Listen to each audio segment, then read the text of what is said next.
Hi friends, welcome back to my channel. నేను మీ సింహపురి అబ్బాయి. Video start చేసే ముందు చిన్న రిక్వెస్ట్, మన ఛానల్ ఎవరైనా మొదటిసారిగా చూస్తుంటే ప్లీజ్ లైక్ అండ్ సబ్స్క్రైబ్. ఇంకా విషయానికి వస్తే, ఇప్పటికీ చాలా కుటుంబాల్లో కొడుకు పుట్టగానే వారసుడు వచ్చాడంటూ ఘనంగా వేడుకలు చేస్తారు. కానీ ఈరోజు నేను చెప్పబోయే ప్రాంతంలో ఆడపిల్ల పుడితేనే ఘనంగా వేడుకలు చేస్తారు. అంతేకాదు, వాళ్ళకున్న ఆస్తంతా ఆడపిల్లకే రాసిస్తారు. ఆఖరికి ఆ ప్రాంతానికి చెందిన మహిళలు పెళ్ళైతే అత్తారింటికి కూడా వెళ్ళరు, అల్లుడే ఇల్లరికం వస్తారు. ఇంతకీ వీళ్ళు ఎవరనుకుంటున్నారా? మేఘాలయ రాష్ట్రంలో గిరిజన తెగకు సంబంధించిన వాళ్ళు వీళ్ళు. ఈ కాశీ తెగకు చెందిన గిరిజనుల ఆచారాలు చాలా వింతగా ఉంటాయి. గిరిజనులు అనగానే మనకి మొదటగా గుర్తొచ్చేది వీళ్ళ అమాయకులు మరియు వెనకబడిన వాళ్ళు. మన హిస్టరీ ప్రకారం చూసుకుంటే వీళ్ళు మయన్మార్ మరియు బంగ్లాదేశ్ నుంచి వచ్చిన గిరిజనులు.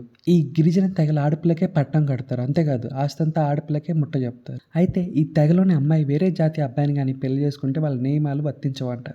ఎక్కడైనా తండ్రి ఇంటి పేరే వాళ్ళ పిల్లలకి సర్నేమ్గా వస్తుంది. కానీ ఈ గిరిజన తెగలకు సంబంధించిన పిల్లలకి తల్లి ఇంటి పేరే ఇక్కడ సర్నేమ్గా వర్తిస్తుంది.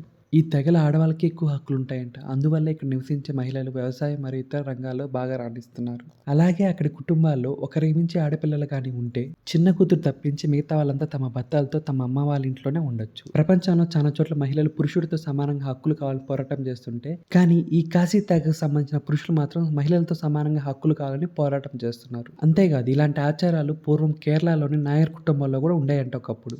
ఏదేమైనా ఈ తెగకు సంబంధించిన నియమాలు ఒక వర్గానికి స్ఫూర్తిదాయకం. ఈ వీడియో కనుక మీకు నచ్చితే ప్లీజ్ లైక్ అండ్ సబ్స్క్రైబ్.